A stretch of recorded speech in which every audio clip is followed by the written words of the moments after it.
Good morning, I'm Taylor Wilson, and today is Monday, May 13th, 2024.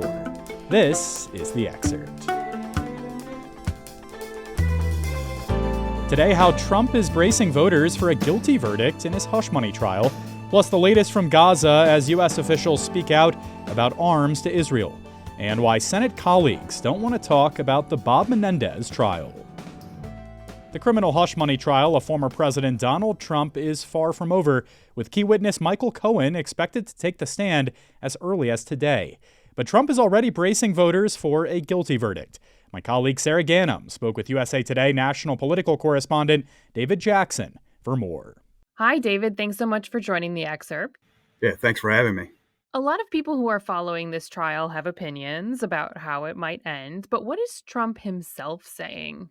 Well, when he's asked, he expresses optimism about the trial, but during his speeches and in his social media posts and in interviews, he also harps on his belief that the trial is unfair, and he is definitely suggesting that he fears that he may well be convicted. Why would a defendant essentially predict his own conviction and then publicly talk about that, especially in a case that's so high profile? Well, because he wants to make sure his voters are prepared for the worst. He's basically trying to preempt the guilty verdict by telling people that it really doesn't mean anything because the judge is biased against him, the jury pool is biased against him, and the prosecutors are politically motivated. So it's more of a suggestion that he's planting in people's minds just to get them ready for the distinct possibility that he could be convicted.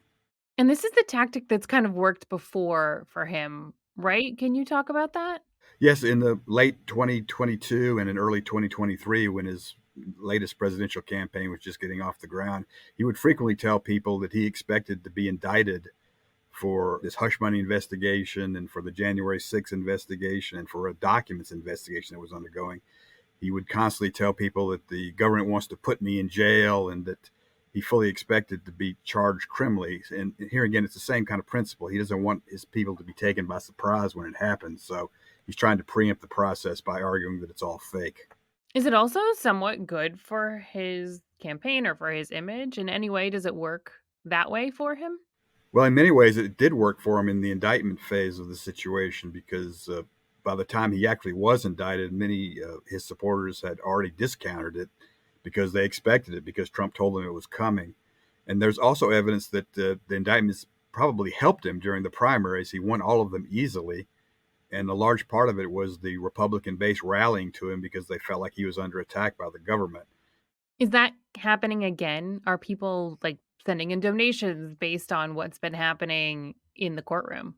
Well, his hard right Republican core base of voters are still with him, and they'll basically believe everything he says. But the big question here is what will moderate voters, people in the middle, independents who might consider voting for Trump but are worried about all of these criminal charges against him, what will they do and how might they react to a guilty verdict? I don't think anybody really knows. During the primaries, there were suggestions that a lot of moderates turned away from Trump because they were concerned about these cases. And there's definitely a fear with Trump and his aides that even more voters may turn off of him if he's actually convicted. So a large part of this effort is to try to reach those voters and try to, persuade them that this is all politics and they shouldn't take it seriously. The judge in this case has already fined Trump, warned him about violating a gag order. Is he in danger with all of this talk of violating it again? Yes, definitely in danger because the judge has threatened him by saying that if he violates the gag order one more time, he may wind up in jail, which would be the judge's right to do so.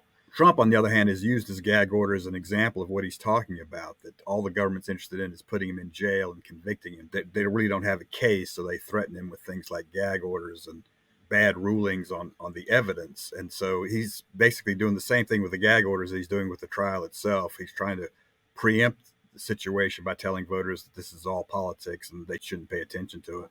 And so what happens if he is found guilty, as he's suggesting he might be? Are officials prepared for that, just from a logistical standpoint?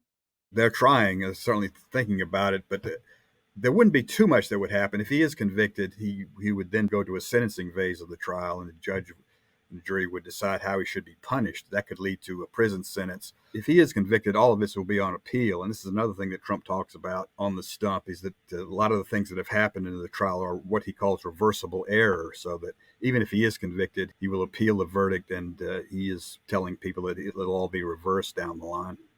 David Jackson is a USA Today national political correspondent. David, thank you so much for all of this insight. Right. Thank you.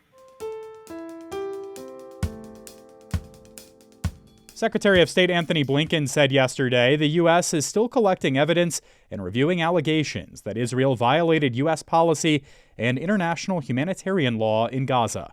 The State Department said in a report Friday that it's reasonable to assess that Israel used U.S.-made arms in ways that did not sufficiently mitigate civilian harm, but it did not definitively conclude that any specific incident met the violation threshold.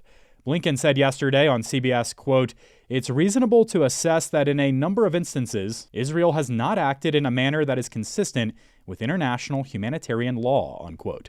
President Joe Biden paused a shipment of weapons to Israel last week that he said could be used by the country to attack the densely populated city of Rafah in a way that would cause significant civilian casualties. Still, Israel continues to carry out aerial and ground attacks on the Gaza border city, and Israeli tanks advanced earlier today into the Jabalia refugee camp in the northern part of Gaza. Israel today is marking its Memorial Day for fallen soldiers and victims of terrorism months after last fall's Hamas-led attack in Israel. And Israel's Independence Day is tomorrow. Dozens of students participated in a walkout during Duke University's commencement ceremony yesterday to protest comedian Jerry Seinfeld, a supporter of Israel who was invited as guest speaker. Students dressed in caps and gowns got up from their seats in Duke's football stadium and headed toward the exit. Several waved Palestinian flags and shouted, quote, "Free, free Palestine," unquote, according to videos. Others chanted Jerry Seinfeld's name as he received an honorary degree. The comedian, who has supported Israel throughout the war in Gaza, otherwise gave his speech largely without interruption. The Duke walkout was one of the latest commencement disruptions to come amid continued protests on college campuses of Israel's war in Gaza. On Saturday, protesting students at Virginia Commonwealth University walked out as Governor Glenn Youngkin delivered the commencement address. And on the same day, students at UC Berkeley interrupted commencement with pro-Palestinian chants. The Bob Menendez trial is beginning, but his Senate colleagues don't want to talk about it. Sarah Ganem sat down with USA Today Congress and campaigns reporter Riley Beggin to learn more. Riley, thanks so much for joining me today to talk about this.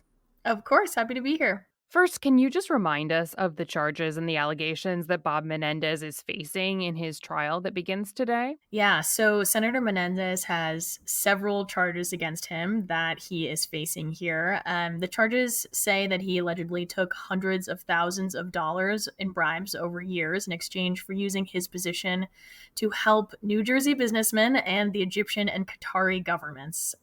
So certainly something serious that he's going to be facing here. And he maintains his innocence, but what do his colleagues in the Senate think about this? Very little. I asked a lot of them to talk about what they expect from the trial and what it's been like to work with Senator Menendez over the last few months since the indictment came out.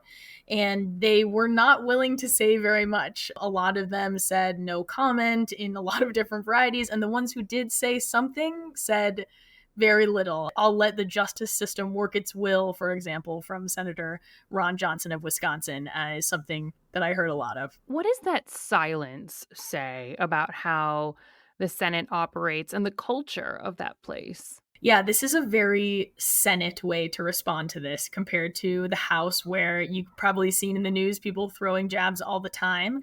In the Senate, they take themselves seriously in a way where they say, I'm not going to talk bad about my colleagues. But that also is sort of saying something behind the scenes that we're not thinking of him necessarily the way that we maybe used to. I've been witnessing, and what sources in the Senate have told me, have said that Senator Menendez has gotten a lot more isolated since this indictment came down. He's going to votes, but he's not talking to anybody on the floor. He's talking to very few reporters in the hallways. So his position in the Senate seems to have changed a lot. Yeah, I really liked how you painted a picture of how he dodges people in between doorways. Can you talk about that a little? I mean, there are a couple different ways to get into the Senate chamber, and if you want to slip in and out without being noticed, you definitely can. But sometimes he walks through these hallways with lots of people around him talking to other senators, and reporters are letting him walk by without pulling him to chat. So it's certainly a vibe of a man sort of set apart from the others here. Which is interesting because he was once a really powerful member of the Senate, right? Yeah, in a lot of ways, he still is. He is the senior senator from New Jersey, but to your point, he was the chair of the Senate Foreign Relations Committee, which is a very powerful panel that handles foreign policy. So he resigned that position after this indictment came out, but he still serves on the panel and has his same job of voting for policy. And I will add, in the very closely divided Senate, it's 51-49, his vote really does matter here. Riley Beggin covers Congress for USA Today. Riley, thank you so much. Thank you. Today, more than 1,000 U.S. child care providers plan to temporarily shut down facilities or call in sick to take part in the country's third annual Day Without Childcare. The event seeks to raise awareness about early learning professionals' critical role in the nation's economy and how little they earn in return for that work. Jessica Magdaleno has provided childcare for more than 2 decades in Garden Grove, California, and said in a statement, quote, "We can't make it work without more money. Bottom line. I'm always told that I should close my doors and try working in a different, more lucrative industry, but I don't want to do that," unquote. For some startling numbers that show just how broken parts of the childcare system are, check out a link in today's show notes. And thanks for listening to The Excerpt. You can get the podcast wherever you get your audio, and if you're on a smart speaker, just ask for The Excerpt. I'm Taylor Wilson, back tomorrow with more of The Excerpt from USA Today.